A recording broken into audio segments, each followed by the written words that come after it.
Hello, traders. FX Pip Collector here. Today is Thursday, June 5th, and this is my analysis for the Aussie US dollar.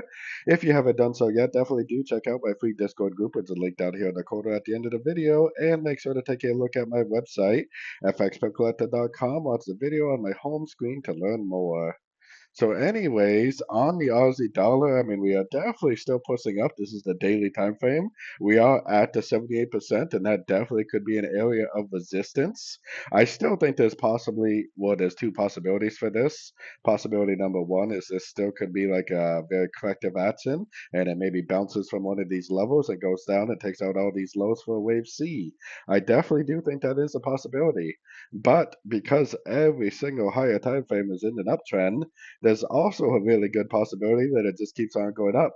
So until I get an engulfing move to the downside, a break of structure to the downside, or anything telling me that it's going down, I am definitely doing nothing but looking for longs on sort of time frames still.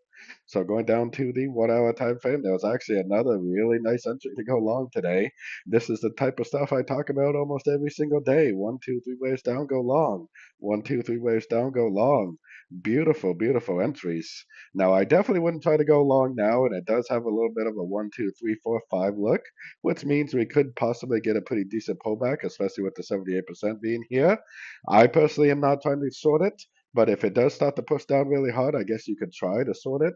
I personally would much rather just wait patiently for more three-way pullbacks, for more entries to go long, for the continuation of the higher time frame uptrend.